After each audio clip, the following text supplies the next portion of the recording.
Hello friends, welcome to English Literature friends. Here we are going to discuss our 2023 TGT English exam that is grammar portion. ठीक है friends, जैसा कि आपको पता है कि हम प्रीवियस ईयर क्वेश्चंस कर रहे हैं, तो फ्रेंड्स आज जो कल वाली क्लास थी फ्रेंड्स उसमें हमने सब्जेक्ट स्पेसिफिक 60 क्वेश्चंस डिस्कस किए थे और आज की जो क्लास है उसमें फ्रेंड्स हम डिस्कस करेंगे जो हमारे ग्रामर के 15 क्वेश्चंस आते हैं। जैसे कि आपको पता है कि 15 क्वेश्चंस हमारे हिंदी ग्रामर के आते हैं और 15 हमारे इंग्लिश ग्रामर के आते हैं। तो इस क्लास में हम उन्हीं को डिस्कस करेंगे। तो लेट्स स्टार्ट करते हैं बिना किसी देरी के। फर्स्ट क्वेश्चन मीन्स 46 नंबर का हमारा क्वेश्चन रहता है, वो देखना। Choose the correct option that gives the correct passive voice of the given sentence. Have they done the homework? तो फ्रेंड्स वॉइस में क्या होता है फ्रेंड्स, हमें उसी टेंस में हमारा आंसर देना होता है, जबकि नरेशन में हम प्रेजेंट टू पास्ट लेके जाते हैं। तो यहाँ पे हमारा प्रेजेंट टेंस है have, the work has been done. तो यहाँ पे सभी को पता है कि ये हमारा रहता है इंटरोगेटिव सेंटेंस रहता है। तो ये इंटरोगेटिव मीन्स हेल्पिंग वर्ब और WH फैमिली से ही बनता है। तो यहाँ पे देखो हमारा जो ऑब्जेक्ट है वो क्या है, दी वर्क। दी वर्क के अनुसार हमें क्या लेके आना है, हेल्पिंग वर्ब लेके आना है। तो दी वर्क है वो क्या है, सिंगुलर है। सिंगुलर है तो हम सिंगुलर वर्ब ही लेके आएंगे, बाकी ऑप्शन अपने आप कट हो जाएंगे। विल है वो फ्यूचर टेंस में चला जाता है, हैड है पास्ट में चला जाता है। और फ्रेंड्स हम एलिमिनेट मेथड से भी इसको कर सकते हैं।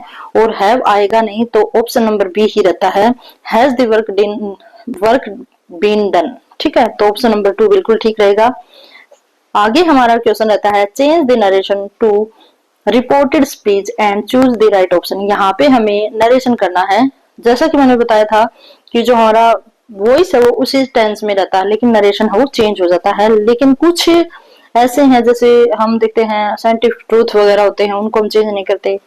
ठीक है, या फिर हमारा जो प्रेजेंट टेंस में होता है उसको भी हम चेंज नहीं करते हैं। तो यहाँ पे चलते हैं हमारे क्वेश्चन की तरफ।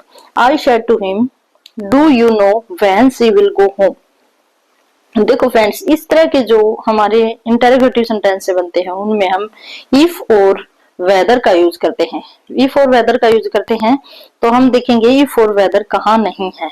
ठीक है, पहले हम यही देखेंगे ताकि हमारा एलिमिनेशन मेथड है वो यूज कर सके। तो यहाँ बी इफ है, यहाँ नहीं है तो ये कट जाएगा, यहाँ इफ है, यहाँ नहीं है, तो दो ही ऑप्शन बचते हैं। अब चलेंगे हमारे मेथड के जो रूल होते हैं उसके अनुसार कि सेंटेंस कैसे बनता है। तो फ्रेंड्स देखना, यहाँ पे वहन भी लगा दिया है। ठीक है, वहन तो इसमें है ही, चलो ये तो ठीक है। आई टोल्ड हिम, ठीक है, if he knew when she will go home. ठीक है, आगे है आई आस्क्ड हिम। और ये भी होता है जब हम कोई भी क्वेश्चन करते हैं तो उसमें आस्क्ड जो सेड टू है वो आस्क्ड में चेंज हो जाता है, तो ऑप्शन नंबर सी बिल्कुल ठीक रहेगा। इसी तरह फ्रेंड्स एलिमिनेशन मेथड से आप भी कर सकेंगे। एग्जाम में थोड़ा सा पेशेंस के साथ करिएगा, एलिमिनेशन मेथड का यूज कीजिएगा, तो उसी से आपके काफी क्वेश्चन है वो हल हो जाएंगे। नेक्स्ट है हमारा choose the option that gives the correct meaning of the phrasal verb. Phrasal verb है टर्न आउट, इसका हमें एग्जैक्ट मीनिंग बताना है। तो फ्रेंड्स इसका जो एग्जैक्ट मीनिंग है वो क्या होगा, option number 1, to evict someone. ठीक है, आगे है fill in the blanks with the most appropriate modal auxiliary. Modal auxiliary को हमें फिल करना है। Your mother is seriously ill, you dash leave for home at once. Obligation, obligation होता है फ्रेंड्स कंपल्सन। तो कंपल्सन के लिए मैंने कल वाली क्लास में बताया था जो मस्ट है वो कंपल्सन में आता है। कोई भी सीरियस मैटर होता है, कोई भी रूल रेगुलेशन हमें फॉलो करना होता है तो उसके लिए हम मस्ट का यूज करते हैं, तो ऑप्शन नंबर डी ठीक रहेगा। आगे है choose the part of sentence which is incorrect. Incorrect हमें बताना है has Sachin not break the record held by Bradman who made 10,000 runs in his career. अब देखो फ्रेंड्स, एक तो सीधी सी बात है कि जो नोट होता है उसके साथ हम डू या डिड का यूज करते हैं। ठीक है, और यहाँ पे क्या कहना चाहता है कि इन हिज करियर, एक ये पास्ट की बात है वो तो ठीक है, लेकिन यहाँ पे नोट के साथ डिड आना था। ठीक है, तो ऑप्शन नंबर बी ही बिल्कुल ठीक रहेगा, ऑप्शन नंबर 2। आगे है choose the option that gives the correct meaning of the given phrasal verb. फिर से फ्रेजल वर्ब है send for, start on a journey, reach to a decision, call someone in, improve. तो option number C बिल्कुल ठीक रहेगा। ठीक है, किसी को बुलाना। Choose the correct option for the given one word. अब वन वर्ड बताना है ये किसके लिए यूज हुआ है।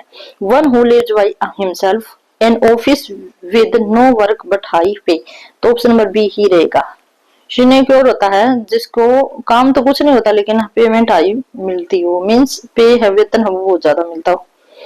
Fill in the blanks with the most appropriate meaning of the underline idiom. Idiom हमें बताना है Rakesh had to deal with all his problems by himself because he didn't want to depend on his fair weather friends। तो fair weather friends होता है जो मौसम की तरह बदल जाए, जैसे मौसम है वो कभी भी बदल सकता है, उसी तरह ऐसा दोस्त जो कभी भी बदल जाए, तो उस दोस्त के साथ हमें कभी भी दोस्ती नहीं रखनी चाहिए, उसके ऊपर डिपेंड नहीं होना चाहिए। दोस्ती चला हम ऐसे दुश्मनी भी नहीं रख सकते लेकिन उसके ऊपर हमें डिपेंड, उस पर विश्वास नहीं करना चाहिए। ठीक है, तो यहाँ पे फ्रेंड्स हमारा ऑप्शन नंबर की अगर बात करें तो ये आएगा। ठीक है, कि वो फ्रेंड जो हमेशा खुशी में हमें साथ देता हो। Choose the correct option to fill in the blanks. Dash had the police arrest than the thieves fled. देखो हैड के साथ नो सुनर हैड आएगा। ठीक है, क्या आता है, नो सुनर हैड, तो ये आएगा बिल्कुल ठीक रहेगा ऑप्शन नंबर बी। आगे चलते हैं नेक्स्ट के ऊपर। Choose the correct preposition to fill in the blank. He told all dash the incident. कि उसने सारा क्या बताया भाई, इसके साथ साथ उसने क्या क्या बताया और भी इंसिडेंट वगैरह बताई। तो हमारा ऑप्शन नंबर 4 है वो बिल्कुल ठीक रहेगा कि उसने सारा इंसिडेंट बताया, उसने सारे इंसिडेंट के बारे में बताया। अबाउट होता है के बारे में, बिसाइड होता है के अलावा। ठीक है, बिटवीन दो के बीच में, अमंग कईयों के साथ। आगे choose the most appropriate preposition to fill in the blank. I am going home the day dash tomorrow. देखो डे के साथ टुमारो के साथ क्या आता है, तो टुमारो के साथ आफ्टर आएगा, डे आफ्टर टुमारो, कि कल के दिन के बाद मैं घर जाऊंगा। डे आफ्टर बोलते हैं ना, डे आफ्टर वही है। Choose the correct tense form to fill in the blank. She jumped off the train while it dash. हमारा ऑप्शन नंबर 4 बिल्कुल ठीक रहेगा कि ट्रेन जा रही थी। ठीक है, आगे है next. Choose the correct tense form to fill in the blanks.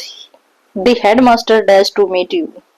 Headmaster है वो सिंगुलर पर्सन है, तो यहाँ पे फैंस सेकंड हमारा आ जाएगा wants। Choose the most appropriate preposition to fill in the blank. Mohan gazed dash the sky in the hope of rain. तो फ्रेंड्स यहाँ पे गेज होता है किसी को देखना, कि होप की नजरों से मोहन है वो स्काई की तरफ देख रहा था, क्यों, बारिश के लिए।